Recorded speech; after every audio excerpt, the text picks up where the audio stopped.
बिस्मिल्लाहिर्रहमानिर्रहीम। अस्सलाम वालेकुम नाज़रीन, मैं हूं आपका मेज़बान अमानुल्लाह काइम खानी। उम्मीद करता हूं कि आप सब खैर वाफियत से होंगे। शिहाब चुतर के हवाले से आप सबको लेटेस्ट अपडेट्स देते जाएं। शिहाब भाई के ऑफिशियल अकाउंट से एक वीडियो पब्लिक हो चुकी है कि वो इस वक्त ईरान में मौजूद हैं, लेकिन जो उन्होंने लैंग्वेज उसमें बोली है उनकी केरला लैंग्वेज है, जिसका बहुत ज़्यादा यूट्यूबर्स को ट्रांसलेशन नहीं आ रहा। बहुत ज़्यादा लोगों ने मुझे कहा कि मुझे मैसेज किए, पर्सनल मैसेज किए, व्हाट्सएप किए कि जनाब अमानुल्लाह भाई आप इसकी ट्रांसलेशन करके हमें बताएं कि शिहाब भाई इस वक्त क्या कह रहे हैं। तो मैंने भी जो है वो अपने केरला के एक फ्रेंड जो हैं इंडिया के, उनसे रब्ता की और हमारी डिस्कशन हुई और हमने तमाम तरह ट्रांसलेशन उसकी हासिल की। आज हम आपके साथ शेयर करने जा रहे हैं कि शिहाब भाई ने अपने पहले व्लॉग में क्या कहा है। बहुत ज़्यादा कन्फ्यूजन्स दूर होने वाली हैं, स्पेशल उन लोगों के लिए जो इस वक्त पाकिस्तान पर ब्लेम कर रहे थे कि पाकिस्तान ने रोते हुए शिहाब भाई को एयरपोर्ट तक छोड़ के आए हैं। तो वीडियो आखिर तक देखिएगा, इंशाल्लाह तमाम तरह आपके इल्म में इजाफा होगा। नाज़रीन, सबसे पहले शिहाब भाई के हवाले से ये बात करता जाऊं कि शिहाब भाई ने जो अपना वीडियो व्लॉग बनाया है उसमें उसकी ट्रांसलेशन आपके सामने करने जा रहा हूं। इस वक्त मैं ईरान में मौजूद हूं और मेरा सफ़र जो है बड़े एहसन तरीके से जो है वो आगे बढ़ रहा है। और पैदल हज 2023 के लिए जो मैंने केरला इंडिया से अपना सफ़र स्टार्ट किया था, अल्हम्दुलिल्लाह मैंने इंडिया, पाकिस्तान और अब ईरान में मौजूद हूँ। दूसरे नंबर पे शिहाब भाई ने बात की पाकिस्तान के हवाले से, उन लोगों के लिए जो स्पेशल प्रोपेगेंडा कर रहे थे कुछ दिनों से यूट्यूब पर कि जी पाकिस्तान ने शिहाब भाई को रोते हुए एयरपोर्ट तक धकेल के वापस आए हैं। तो ये बहुत गलत जुमले थे आपके और हम वेट कर रहे थे शिहाब भाई के हवाले से, क्योंकि हमारी टीम्स का जो है वो शिहाब भाई से रब्ता हुआ था। शिहाब भाई ने मना किया था कि इन मामलात पे बहस ना करें, तो मैं इंशाल्लाह कुछ दिनों में जो है वो खुशखबरी दूंगा। तो आज शिहाब भाई ने वही बात की और अपने वीडियो व्लॉग में पाकिस्तान का शुक्रिया अदा किया और कोई कंप्लेन नहीं की पाकिस्तान के हवाले से और कहा कि मैं बहुत हैप्पी हूँ कि पाकिस्तान ने मुझे ट्रांजिट वीज़ा दिया था। लेकिन यहाँ पर शिहाब भाई ने कुछ चीज़ें उजागर की हैं जो कि इस वक्त बहुत ज़्यादा ज़रूरी थी उन लोगों के लिए जो पाकिस्तान के खिलाफ प्रोपेगेंडा कर रहे थे। स्पेशली एक बयान आया शाही इमाम इंडिया की तरफ से जनाब, उसके बाद पूरे पाकिस्तानी कौम के दिल जो हैं वो बदजन हो गए और दिल दुख चुके थे। उस वक्त शिहाब भाई ने अपना वीडियो ब्लॉग जारी किया। उन्होंने कहा कि यहाँ पर इशू ये था कि जो मुझे ट्रांजिट वीज़ा इशू किया गया था 3.5 या 4 महीने के बाद, उसके अंदर एक एग्रीमेंट था कि जनाब अगर आप पाकिस्तान में सफ़र अपना शुरू करते हैं और अगर आपकी सिक्योरिटी खदशात हमें नज़र आते हैं बढ़ते हुए, तो हम आपको फ़ौरन पाकिस्तान से एग्ज़िट कर देंगे और आपको ईरान भेज देंगे।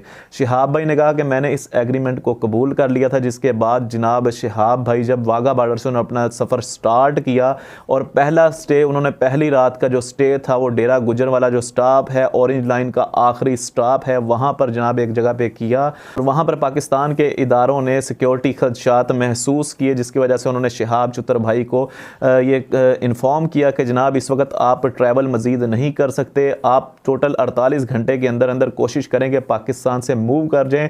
चूँकि नाज़रीन यहाँ पर मसला आ जाता है आलमी सतह, यहाँ पर एक मुसलमान हिंदुस्तान से पैदल चलता है और वो पाकिस्तान में इस वक्त पैदल चल रहा है। अल्लाह ना करे उसके साथ कोई सिक्योरिटी खदशात का मामला पेश आ जाए, कोई उनके साथ मसले मसाइल हो जाएं, तो पाकिस्तान का जो इमेज है वो पूरी दुनिया के अंदर कैसा जाएगा ये आप सब भी बज़ाहिर जानते हैं। सोशल मीडिया पे जो लोग हैं वो सिर्फ तनकीद करना जानते हैं, किसी को कुछ नहीं पता। ट्रांजिट वीज़ा आज तक पाकिस्तान और इंडिया के माबैन जो है वो पहले कभी नहीं हुआ। पैदल वॉक के लिए ये पहला वीज़ा था, जिसके बाद दोनों ममालिक के दरमियान जो है मोहब्बतें बढ़ने जा रही थी। इसी मौके पर शाही इमाम की तरफ से जो इस तरह का बयान आया उससे पाकिस्तानी लोग बहुत मुतनफ़र हुए। बहरहाल शिहाब भाई ने इन बातों को क्लियर कर दिया। उन्होंने कहा कि मैं पाकिस्तान से बिल्कुल खुश हूँ, मुझे पाकिस्तान से कोई गिला कोई शिकवा नहीं है। ये शिहाब भाई की स्टेटमेंट है, आप जाके उनके फर्स्ट ईरान के वीडियो ब्लॉग में देख सकते हैं, उसकी ट्रांसलेशन करवा सकते हैं। केरला ज़ुबान में उन्होंने कहा है कि मेरे पाकिस्तान से कोई कंप्लेन नहीं है, मैं पाकिस्तान से बिल्कुल खुश हूँ। नाज़रीन, इसके बाद उन लोगों पर जो प्रोपेगेंडा कर रहे थे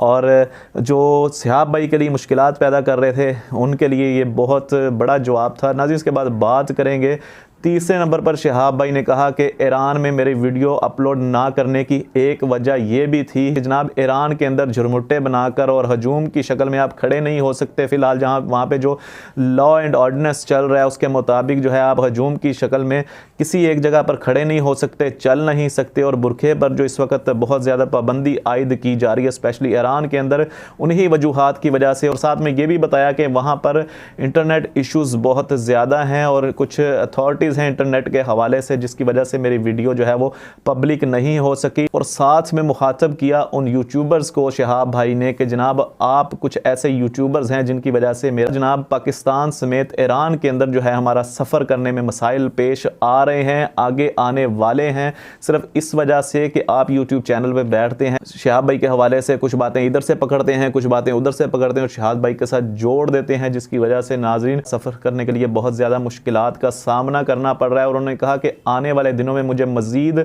इस तरह सफ़र में करने में मज़ीद जो है वो दुश्वारियों का सामना करना पड़ सकता है। नाज़रीन ये शहाब भाई की स्टेटमेंट है, उनकी फ़र्स्ट वीडियो व्लॉग की ट्रांसलेशन है जो मैं आपके सामने पेश करने जा रहा हूं।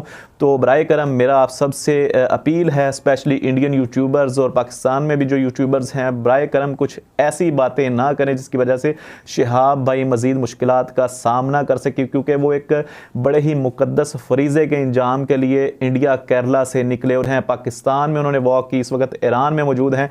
पाकिस्तान तक आने के लिए उन्होंने 3300 किलोमीटर का सफ़र पैदल तय किया था और आगे ईरान में तकरीबन जो हमारे पास अभी तक रिपोर्ट्स आई हैं तकरीबन 100 किलोमीटर से ज़्यादा शहाब भाई रन कर चुके हैं डेली। वो कभी 35 किलोमीटर, कभी 40 किलोमीटर और कभी ऐसा भी हो रहा है कि 75 किलोमीटर भी सफ़र अपना जो है वो पैदल जो है उसे क्रॉस कर रहे हैं। तो तमाम तर स्टेटमेंट्स आ गई शहाब भाई के व्लॉग के हवाले से, मैंने आपको ट्रांसलेशन करके बता दी। तो तमाम यूट्यूबर्स और तमाम उन लोगों के लिए जो शहाब भाई के लिए रुकावटें बन रहे हैं, बराए करम मेरी आप सब से हाथ जोड़ के अपील है कि शहाब भाई के लिए मुश्किलात और दुश्वारियों का बाइस ना बने। शहाब भाई अपने फर्स्ट व्लॉग्स में बता चुके हैं ईरान में कि जनाब मुझे पाकिस्तान से कोई गिला कोई शिकवा नहीं है, बल्कि मैं हैप्पी हूं और थैंक्स अदा किया पाकिस्तान का। तो बराए करम अब इस तरह के स्टेटमेंट्स ना दीजिएगा। स्पेशली मैं शाही इमाम साहब को कहूँगा कि आप भी इस तरह की स्टेटमेंट्स ना दीजिएगा, क्योंकि शहाब भाई ने क्लियर कर दिया इसके बाद हमारे आपस में कोई मामला डिस्कस करना नहीं बनते कि जहाँ पर पूरी मुस्लिम उम्मत का दिल दुखे। तो बराए करम आप भी इन चीज़ों का ख्याल रखिएगा। और इंशाल्लाह पाकिस्तान के हवाले से मैं बता दे रहा हूँ, पाकिस्तान में इस तरह की कोई बातें नहीं है, कोई काम नहीं है। पाकिस्तान की तरफ से अगर इस तरह के कोई मामला उठेंगे तो इंशाल्लाह हम उसे दबा देंगे। बहरहाल मैं शुक्रिया अदा करता हूँ आखिर में पाकिस्तानी इदारों का, अफवाज पाकिस्तान का, पंजाब पुलिस का और तमाम सिक्योरिटी कायम करने वाले इदारों का, जिन्होंने शहाब चुतर भाई को जो कि केरला से पैदल रवाना हुए हज के लिए, उनके तमाम तर सिक्योरिटी प्रोटोकॉल दे के और उनको पूरी दुनिया को बता दिया कि जनाब पाकिस्तान से ज़्यादा अमन वाला मुल्क कोई नहीं है। और यहाँ पर लोग कमेंट्स में हाय कहते हैं कि जनाब पाकिस्तान कैसे अमन वाला मुल्क है, यहाँ पर बमबारी हो रही है मस्जिदों में, मंदिरों में, गुरुद्वारों में। तो मैं आपको एक मैसेज कन्वे करने जा रहा हूँ कि जनाब ये बमबारी जो है, ये दहशत गर्दियाँ जो है, ये पाकिस्तान के चाहने वाले कभी नहीं करते, हमेशा वही करते हैं जो दुश्मनाने पाकिस्तान होते हैं। तो नाज़रीन अपना बहुत सारा ख्याल रखिएगा। इंशाल्लाह शहाब भाई के हवाले से तमाम तरह अपडेट्स आपके साथ शेयर करते रहेंगे। अल्लाह हाफिज़। पाकिस्तान जिंदाबाद, पाक फौज पाइंदाबाद।